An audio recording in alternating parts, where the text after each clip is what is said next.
saudar todos com a graça e a paz do Senhor e dizer que estou muito feliz de poder mais uma vez pregar a palavra.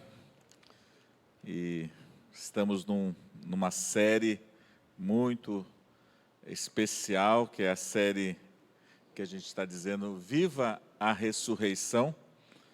E já pregamos domingo passado, falamos sobre você estar fascinado pela ressurreição, fascinado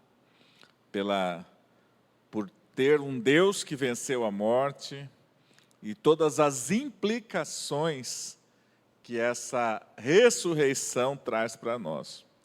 E hoje quero compartilhar com vocês, continuando o texto de Lucas, só que no capítulo 24, só que seguindo.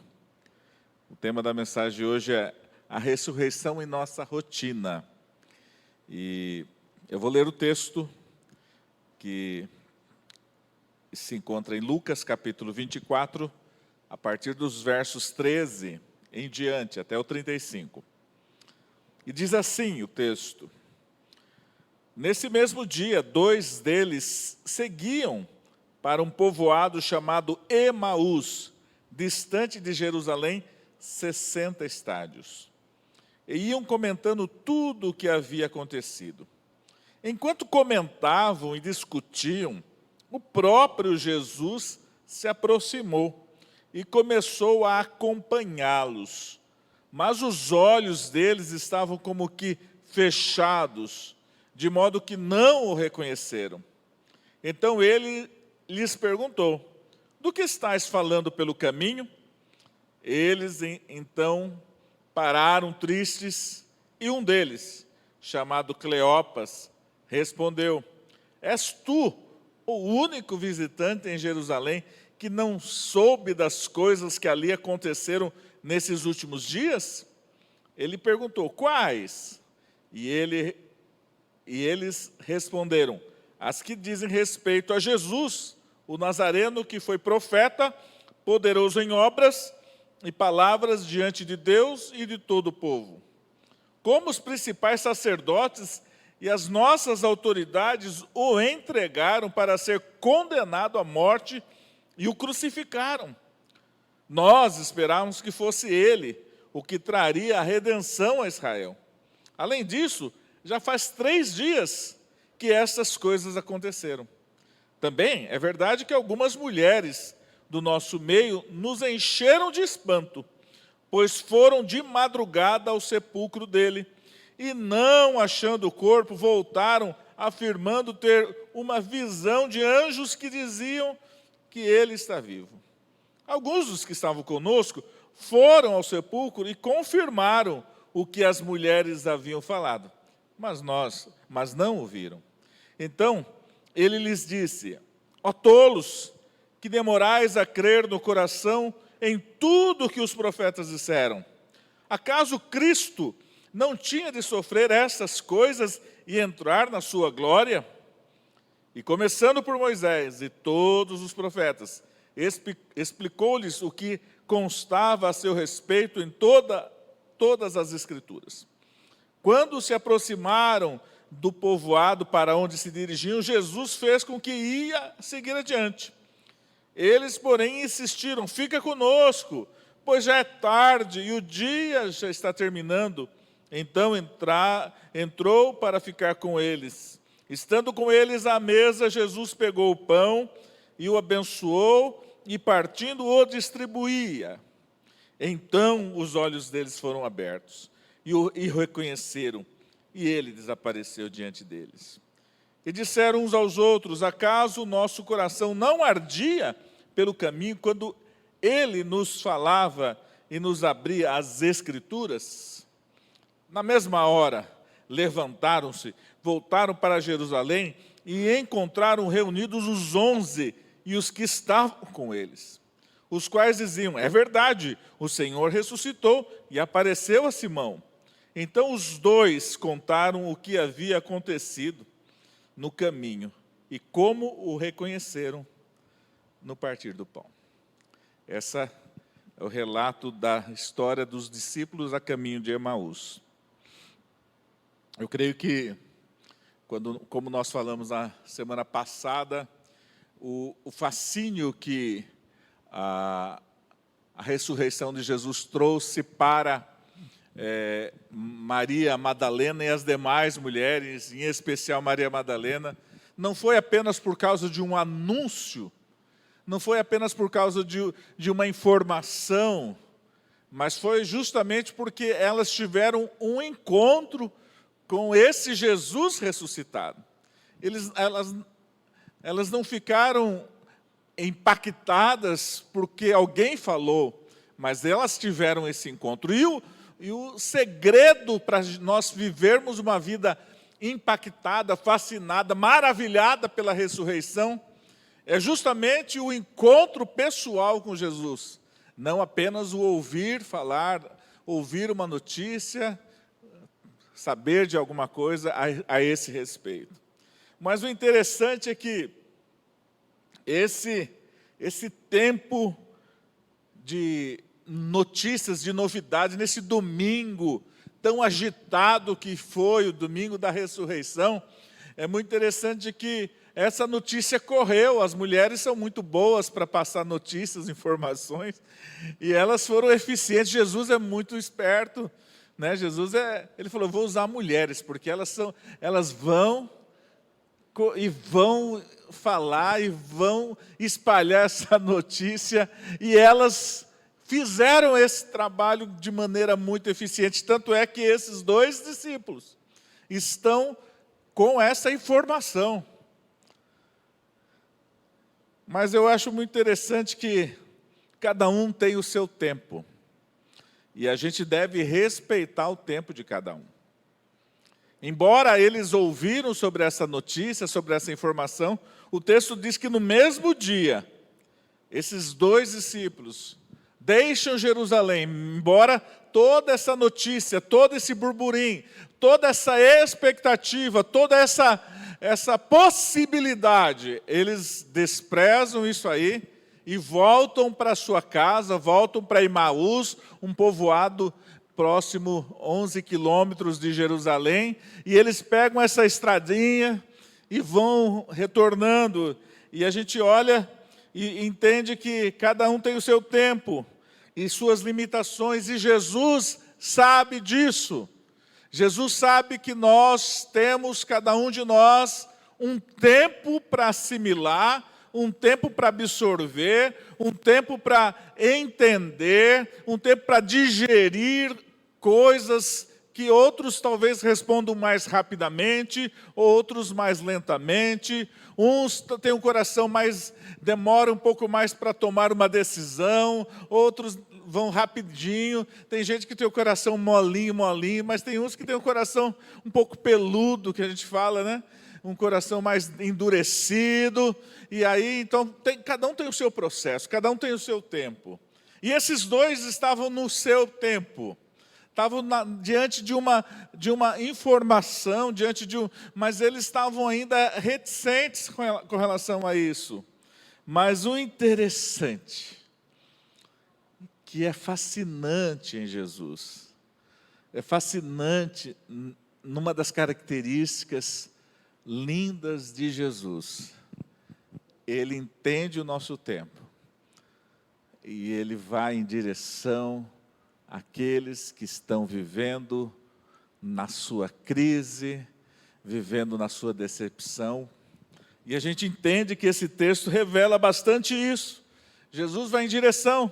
Jesus foi em direção a Maria Madalena, Jesus falou com Pedro, Jesus, dentro desse período em que ele está na terra, glorificado, com seu corpo transformado, Jesus faz algumas incursões e ele faz algumas ações para tranquilizar, para despertar, para motivar.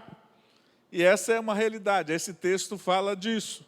Jesus sempre vai em direção. Jesus, ele respeita a nossa limitação. Jesus respeita e sabe que nem todos entendem e compreendem e agem da mesma forma, cada um tem seu tempo. Mas ele não permite, ele não vai se conformar com uma incredulidade, ele não vai se conformar com um comodismo, ele não vai se conformar com pessoas que vão viver em cima de uma frustração. E é o que parece que esse texto está revelando. Jesus foi em direção a eles. Jesus vai em direção, e como Maria Madalena, ele foi em direção, ele também vai em direção a esses dois discípulos, um chamado Cleófas. E é interessante que Jesus, ele, lá no verso 14, se você olhar, ele vai falar assim, enquanto caminhavam e discutiam, o próprio Jesus se aproximou e começou a acompanhá-los. Então, nesse diálogo, nessa estradinha, eu imagino uma estradinha empoeirada, não muito, na realidade nem pavimentada era, mas era uma estradinha que levava a um vilarejo, sabe aquelas estradinhas que o Amaro e a Eunice gostam de andar, fazer rally, esqueci o nome do negócio, trilha, aquelas estradinhas que o pessoal que gosta de andar de bicicleta anda, aquelas estradinhas, e Jesus está ali. O que Jesus, o glorificado, transformado, depois de passar pela crucificação, está fazendo nessa estradinha? O que ele está fazendo andando numa estradinha onde tem dois frustrados, decepcionados? Jesus está ali atrás desses dois. Jesus está andando atrás desses dois homens. Ele encosta, e ele acompanha, e ele entra na conversa. Jesus sabia que esses discípulos estavam voltando. Eles poderiam ter ficado. Eles poderiam estar ligados ali ao movimento da ressurreição, ao agito da ressurreição, mas eles decidem voltar. Eles não querem pagar para ver, eles não querem, eles já estão muito decepcionados. Eles já estão vivendo um tempo muito angustiante. E eles falam, vamos voltar para a nossa vida normal, vamos lá para a nossa vila, nosso vilarejo lá em Emaús.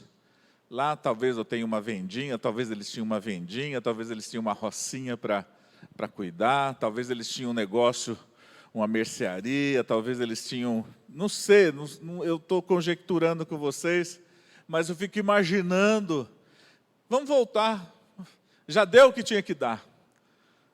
A gente esperava alguma coisa, deu outra, deu ruim. Vamos voltar. A caminhada para a vida normal.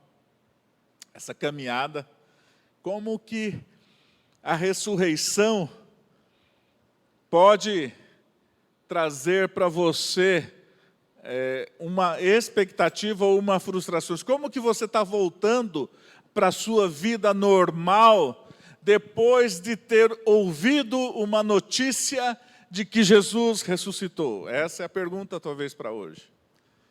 Eles estão voltando para a vida normal, só que pelo que a gente vê no texto, e está bem claro isso, eles estão voltando frustrados, eles estão voltando decepcionados, eles estão voltando cansados, eles já tinham, e a ideia que a gente vê no texto dá a impressão de que estes eram discípulos que andavam com os 11. A impressão é que eles não são chegados dos 11, tanto é que eles estão ouvindo a notícia de primeira mão, de Maria Madalena, dos discípulos. Eles são pessoas que estão no núcleo dos discípulos, que talvez façam e faziam parte dos 70 que foram enviados para pregar o Evangelho, expulsar os demônios, curar os enfermos. E depois eles voltam, esses 70, voltam animados, olha, os demônios nos submetem, e Jesus fala, olha, melhor que vocês se alegrem com o nome de vocês escrito no livro da vida, e esse talvez seja um desse núcleo dos 70. É uma possibilidade. Mas eles estão voltando para a vida normal. E nós temos que voltar para a vida normal, gente. A vida normal é amanhã, todo mundo vai ter que trabalhar, não é verdade? A maioria que tem trabalho, acordar cedo. Quem vai acordar aqui 5 horas da manhã para ir trabalhar? 5 horas da manhã. Essa hora eu estou levantando para ir no banheiro, depois é sempre 5 horas eu levanto, depois volto, dar uma descanso, dormidinha, depois. Mas tem gente levantando 5 horas da manhã. Tem gente levantando cedo para ganhar, levando para a escola. Tem gente que levanta cedo para ir para a escola. Tem gente que vai, talvez, fazer a compra do mercado. Talvez você é aposentado, mas você tem a sua rotina como aposentado. Você tem que cortar a grama, você tem que pôr o lixo para fora, você tem que abastecer a casa. Você tem uma vida normal, uma rotina normal. E todo mundo tem que voltar à vida normal, mesmo sabendo que Jesus ressuscitou. E o que você faz nessa vida normal? Como você está vindo? Como você está andando nessa vida normal? Qual a sua postura diante dessa vida normal? Se você se lembra que quando Pedro, mesmo diante da informação e sabendo que Jesus havia ressuscitado, mas Jesus se apresentou a Pedro, mas depois, aí, Pedro chega e fala assim, eu vou voltar a pescar. O texto diz lá em João 21, 2. Estavam juntos Simão, Pedro, Tomé, chamado Dídimo, Natanael de Caná da Galileia, os filhos de Zebedeu e os outros 2 discípulos. O verso 21, 3 diz assim, e Simão Pedro lhes disse, vou pescar. E eles responderam, nós também vamos contigo. Então foram e entraram no barco, mas naquela noite nada apanharam. Pedro falou, vou ter que voltar a fazer alguma coisa. Jesus ressuscitou, mas eles estavam perdidos, eles estavam meio sem direção. O que eu tenho que fazer? Vou voltar a pescar. Eu vou para Emaús. Embora sabiam que Jesus havia ressuscitado, eles teriam que continuar a vida. E nós também. Jesus ressuscitou, mas nós temos que continuar a nossa vida. Como nós estamos voltando para a nossa rotina? Como que você amanhã vai se levantar? Depois de cantar, para sempre exaltado é. Depois eu ouvi uma palavra sobre Jesus que ressuscitou. Depois de ter adorado ao Senhor, orado, intercedido. Depois de ter tido um momento aqui. Depois de ter... Qual é a sua postura? Como que você está voltando? Esses 2 discípulos, eles estão voltando para Emaús. Emaús pode ser considerado a nossa vida normal, pode ser considerado a nossa Indaiatuba, pode ser considerado a nossa GM, pode ser considerado a Toyota, pode ser considerado a escola que a gente trabalha, que estuda, pode ser considerado talvez o varrer à frente de casa que está cheio de folha, pode ser qualquer coisa. Talvez você tenha que consertar o seu carro, talvez você tenha que ir no médico fazer um exame. Emaús é esse símbolo. E como que você está voltando? Esses 2 estavam voltando decepcionados. Havia uma expectativa na vida deles. Por 3 anos, Jesus esteve pregando, 3 anos vivendo entre eles, 3 anos que eles ouviam, e o texto diz assim no verso 21, nós esperávamos que fosse Ele o que traria a redenção a Israel.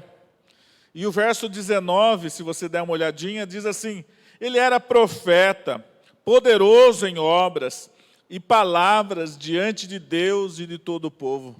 Esse Jesus que nós seguimos, era um homem que não era um homem só de palavras, mas era um homem de ação. Ele falava com poder e agia da mesma forma com poder. Ele era um profeta poderoso no nosso meio.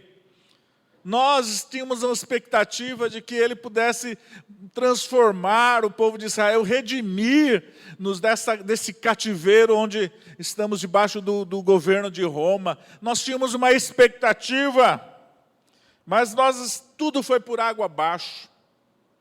Há uma frustração grande, porque eles falam assim, a impressão que dá é que eles estão sem esperança, sem fé, eles estão sem alegria. O texto diz, eles pararam, quando Jesus pergunta para eles estão abatidos, tristes. E aí ele começa a explicar para Jesus. Os principais sacerdotes e as nossas autoridades entregaram para ser condenado à morte e crucificar, no verso 20. E no verso 21, ele diz, e já faz 3 dias, tudo isso. Ele já foi morto e já faz 3 dias. Eu olho para esse texto, eu olho para essa realidade, eu olho para nós, eu olho e fico pensando, o que aconteceu com esses discípulos? Primeiro, eles não conseguiam nem ver quem era Jesus. Jesus continuava sendo Jesus. Ele agora estava com um corpo transformado, mas ele continuava sendo Jesus. O aspecto dele era de Jesus. O rosto dele era de Jesus, mas era um corpo transformado. O que significa? Um corpo que não tinha mais doença, não tinha mais marca, não tinha traços de sofrimento, apenas as marcas. Ele foi completamente transformado. Seu corpo ficou um corpo glorificado. Mas os olhos deles estão cegos. E sabe o que cega as pessoas? Nos cegam a frustração. A frustração nos cega. Nós muitas vezes não conseguimos dar ouvidos. Se você olhar o texto lá, o texto do verso 22 diz assim, também é verdade que algumas mulheres do nosso meio nos encheram de espanto, pois foram de madrugada ao sepulcro dele, verso 23, não achando o corpo, voltaram afirmando ter tido uma visão de anjos e diziam que está vivo. E o verso 24 diz, alguns dos que estavam conosco foram ao sepulcro e confirmaram que as mulheres haviam falado, mas não o viram. Tudo isso aconteceu, mas nós não acreditamos. Tudo isso aconteceu, mas nós estamos tão dilacerados pelo trauma de ver a nossa esperança sendo crucificada, depois sendo sepultada. Antes disso foi torturada, foi humilhada. E da mesma forma que ele era humilhado, da mesma forma que ele estava morrendo, a minha e a nossa esperança, aqueles 2 discípulos estavam pensando, estava morrendo junto com eles. Por isso que às vezes as pessoas não consigo entender, por causa que existe uma frustração, talvez uma decepção com Deus.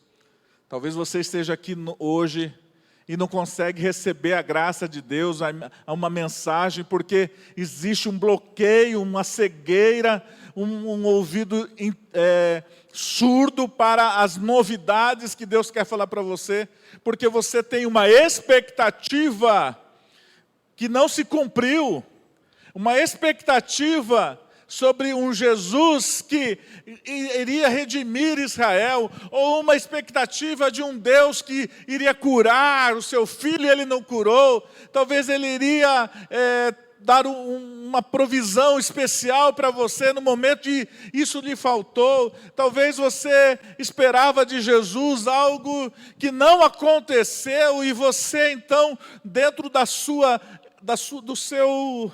seu lugar de frustração, você não consegue mais acreditar. Você vai andando.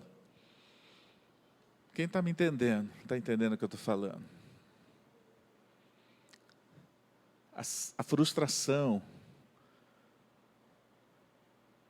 com expectativas não cumpridas gera em nós cegueira e surdez.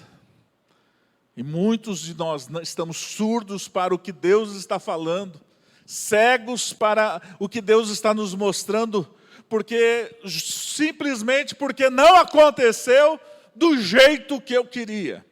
Não aconteceu da forma que eu imaginava. Mas eu acho muito interessante que Jesus está vendo tudo isso, falando com aqueles dois. E ele foi atrás desses dois, ele vai atrás da gente. Ele usa situações, circunstâncias, pessoas, e ele começa a mover-se, e ele quer chamar a atenção desses dois discípulos para as verdades que eles estão deixando passar. A própria pessoa ressurreta de Jesus está andando com eles e eles não conseguem entender, não conseguem ver, por causa dessa frustração, por causa dessa cegueira, por causa desse padrão que não foi cumprido, porque são padrões humanos, de sentimentos humanos, de expectativas humanas. Talvez você entrou aqui com uma expectativa humana para cumprir a sua vontade e você não consegue, a mensagem não chega até você. A mensagem de um Jesus que está vivo não faz cócegas, não mexe, porque você está no seu lugar de frustração, de vítima, de pessoa que está frustrada, mas o Senhor está indo atrás de você. Ele está indo atrás da gente. E Ele está falando assim, olha... E ele começa, e eu acho muito interessante. Depois de ouvir todas as lamúrias, todas as decepções, todas as reclamações daqueles dois, e Jesus tem que ter paciência com a gente. Teve paciência com aqueles dois, porque eu fico imaginando. Eles não conseguiam ver na cara dele Jesus ressuscitado. Da mesma forma, nós não conseguimos ver a ação de Deus sobre nós, porque nós estamos olhando, esperando outras coisas.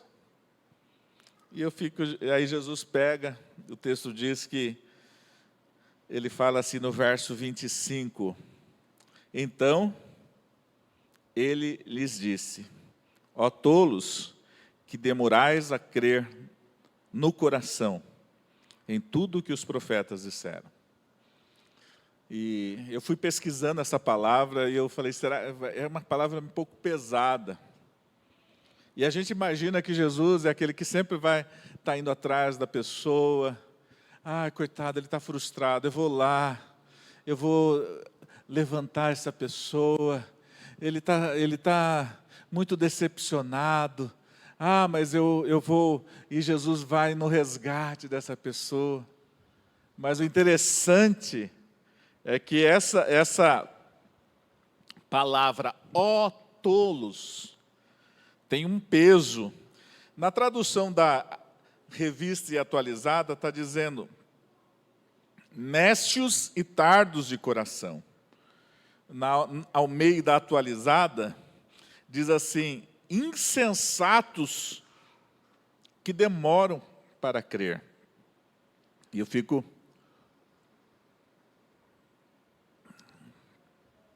imaginando, né, você olhar para quem é nécio, quem é lerdo. Jesus está falando, e a palavra que o texto está querendo dizer, gente, é estúpidos.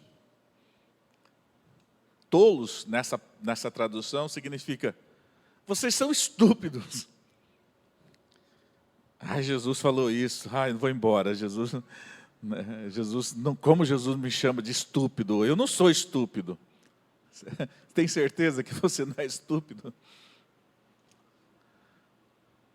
Lerdos de coração, que demoram de crer nas coisas.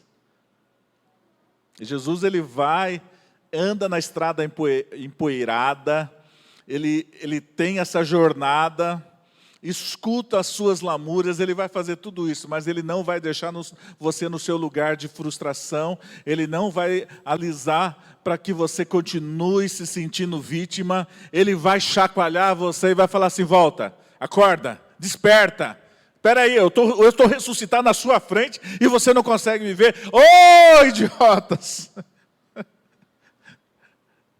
Oh, vocês são lentos demais. Vocês são devagar demais.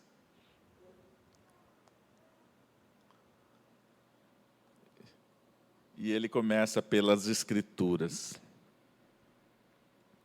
Ele começa pelas Escrituras. Havia uma expectativa. Aqueles discípulos tinham uma expectativa. Eles esperavam que Jesus fosse redimir politicamente Israel do jugo romano. E Jesus começa a endireitar essa visão. E ele fala assim, né? E começando por Moisés e todos os profetas, explicou-lhes o que constava a seu respeito em todas as Escrituras. Imagine que aula linda foi essa. Um professor como Jesus. Um professor como Jesus. Ele pega as Escrituras e mencionando cada uma das... Mas como que ele deu... Que conversa longa foi essa? Diz que 11 quilômetros, normalmente uma pessoa andando, normalmente dá umas 3 horas para fazer isso. Se for conversando, até demora um pouquinho mais. Se for eu, umas 5, 6 horas. Porque o que vai acontecer? Depois da primeira hora eu vou querer parar numa barraquinha de água de coco e tomar uma aguinha gelada, e descansar uns 15 minutos, meia hora para pegar fôlego. Depois de 1 hora e pouco andando vai me dar fome. Aí eu vou parar na estradinha lá onde tiver um pastelzinho e a gente vai pedir um pastel de brócolis com queijo, para que não engorda, né, brócolis com queijo. E então eu vou demorar um pouquinho mais. Mas a realidade é que durante 2 ou 3 horas Jesus pegou os textos da palavra e de Moisés passando pelos profetas, o próprio mestre dos mestres dá uma aula para aqueles dois. E o interessante é que o coração deles começa a arder. Mas ainda assim, eles não conseguem entender que aquele que está falando com eles é Jesus. Vale mesmo o texto dizer: vocês são muito lentos, vocês são muito devagar, vocês não conseguem entender as coisas de Deus, porque os seus olhos ainda estão firmados nos seus valores, na sua forma de querer acreditar. E o interessante é que essa revelação, e eu falo que o papel da revelação é um misto daquilo que é a palavra, mas também a experiência pessoal. Eu só consigo dizer, eu tive uma experiência com Deus, quando eu entendo pelas Escrituras, mas aí você ouve o que a gente está pregando aqui, mas vocês vão falar: Senhor, fala comigo. E aí, pessoalmente, você tem um encontro com Jesus. Você não tem um encontro apenas com a palavra, você tem um encontro com a palavra e com a pessoa de Jesus. Naquele instante, eles estavam tendo essa oportunidade de ter um encontro com a palavra. E eu fico imaginando a melhor aula de todas sobre panorama bíblico, onde revela a pessoa de Jesus, foi dada numa estradazinha empoeirada para 2 cabeças duras. Jesus faz isso. Por isso, eu quero começar a encerrar essa palavra pegando o verso 30. Verso 30. Diz assim: estando com eles à mesa, Jesus pegou o pão e o abençoou, e partindo o distribuía. Esse texto aqui mostra que Jesus, embora era hóspede, se tornou anfitrião. Porque você chega, se o Ronaldo, espero que um dia ele me convide para almoçar na casa dele. Olha, vai a dica aí, gente. Hashtag fica a dica. Eu não posso chegar na mesa e falar assim, gente, vou distribuir para vocês, porque ele é o hóspede.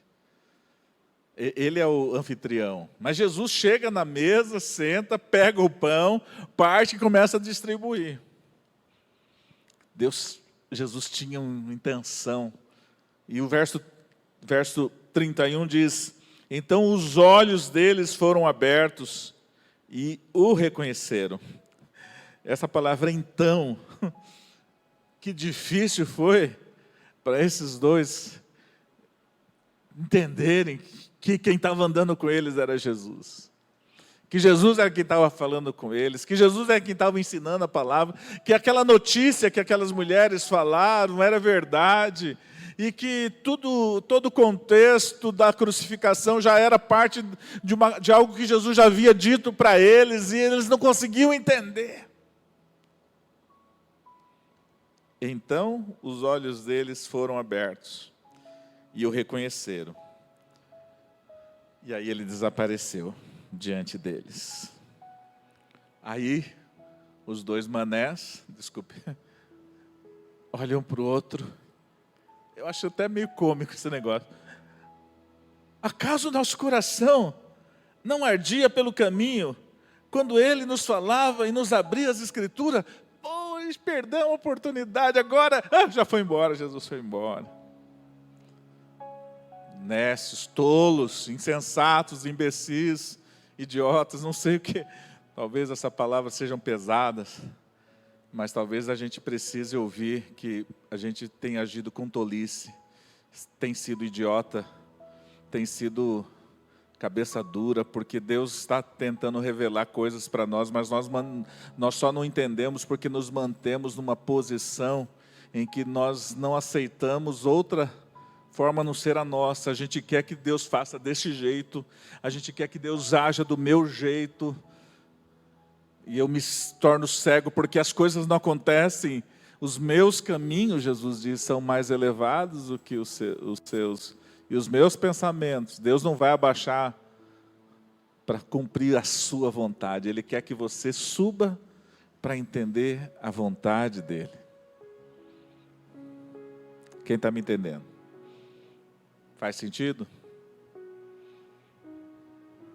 Talvez a gente mereça ser chamado de tolo, de lerdo, porque como demora para cair a ficha. Mas algumas lições que eu quero destacar nesse final da mensagem, é que Jesus ele tem realmente, eu fico imaginando, Jesus glorificado, venceu a morte, eu fico imaginando que ele tinha mais coisa que fazer. Jesus tinha mais coisa que fazer. Mas ele vai atrás de dois manés, desculpe falar, ele vai atrás de dois frustrados, de dois acabados, de dois que estão com os seus valores. Ele não pegou o núcleo dos grandes, dos 12 que andavam com ele, dos 11, né, porque Judas havia se enforcado. Ele vai atrás de discípulos que não têm nem o nome direito marcado. Jesus vai atrás de Maria Madalena, que era onde Jesus havia expulsado 7 demônios. Mulher, naquela época mulher, não tinha esse prestígio. Jesus trouxe o prestígio para as mulheres e o lugar de honra que elas devem ter. O cristianismo trouxe isso. E a gente olha para isso e vê que o testemunho da ressurreição, ele vai atrás de homens e mulheres improváveis. E esses dois saem, voltam correndo para anunciar que eles tinham encontrado com Jesus. Quem era eles? Um diz que é Cleófas, mas quem era esse Cleófas? Outra coisa que a gente aprende nessa lição é que cada um tem seu tempo.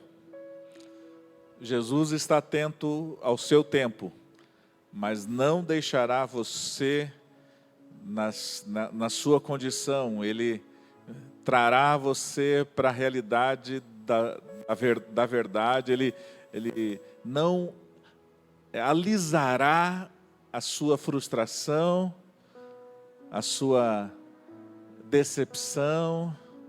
Ele não te deixará como uma vítima. Ele te empoderará das verdades da palavra. E você então poderá sair anunciando que Jesus é o Senhor. Terceira lição que eu vejo é que por 3 vezes Jesus se revela na mesa. Primeira, a gente vê aqui, a gente vê uma hora que Jesus entra numa reunião dos discípulos, e ele, ao entrar, eles estão comendo um peixe, e Jesus pede um pedaço para mostrar que ele tem corpo. E a gente vai encontrar outra em João 21:12. Novamente sentados à mesa. E isso me trouxe o que acontece? O que tem a mesa para nos falar? Mesa significa dia a dia. Todo mundo diariamente senta-se à mesa para fazer suas refeições. E Jesus está querendo dizer: eu quero me revelar no seu dia a dia. Eu quero que você entenda que o partir do pão, o dirigir um carro, o fazer uma chamada lá na escola, ou mexer num ar-condicionado que precisa consertar, ou qualquer trabalho que você venha fazer, dirigir um Uber,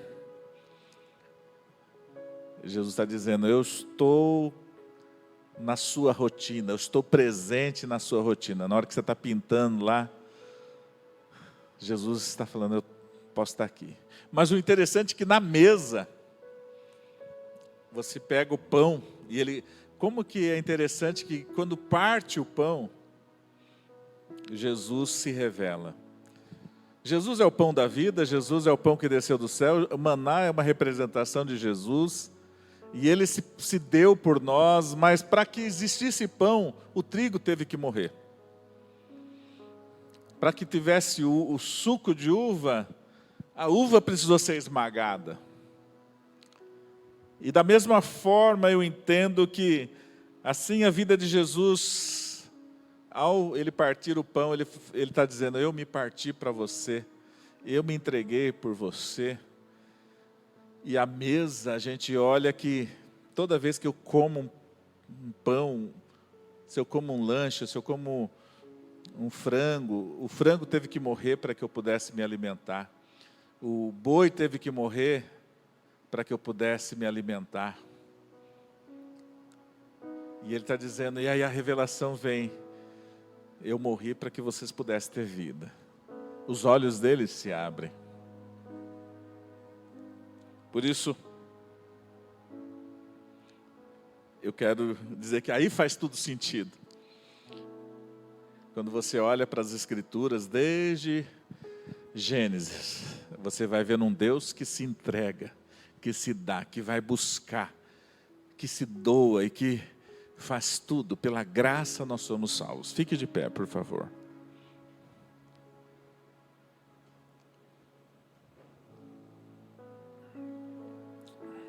Por isso não há nada melhor que o nosso Deus. Ele faz todas as coisas, Ele é tremendo. Ele é um Deus de graça. Ele é um Deus de poder, Ele é um Deus, mas que decide ir até você, atrás de você, por você.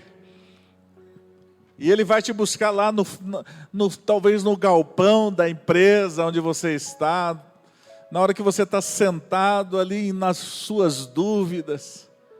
Jesus fala assim, ó, e aí? O que você está pensando? E aí Ele começa a se revelar. Que você consiga ver Jesus. Vamos subir, louvar, né? Que você consiga ver Jesus no seu dia a dia, na sua rotina.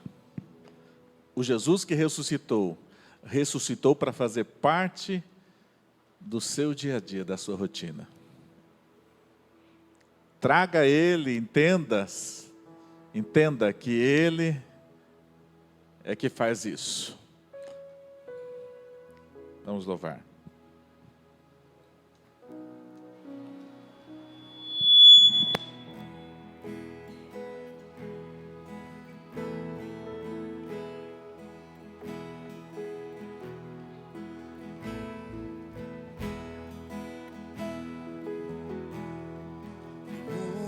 Busquei,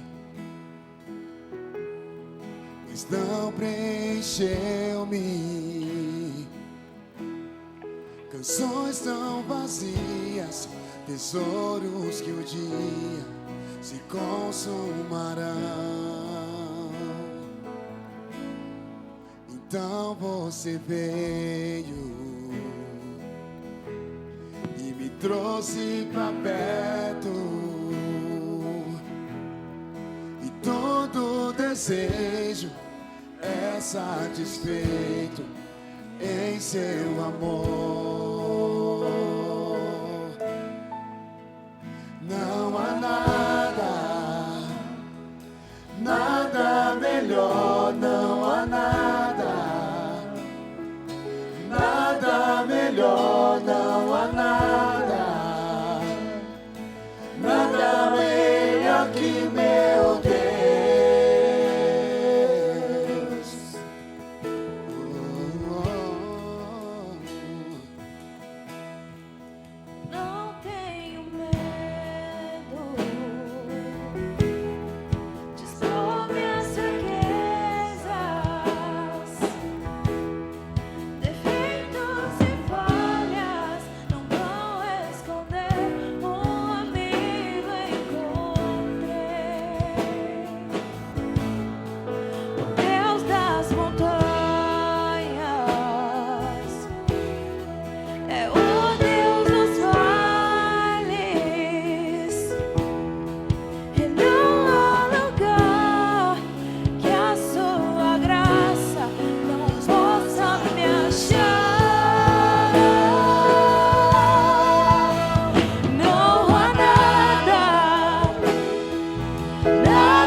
aos sepulcros, faz de ossos soldados, faz o mar um caminho. O Senhor pode fazer,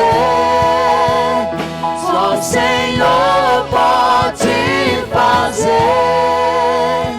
só o Senhor pode fazer.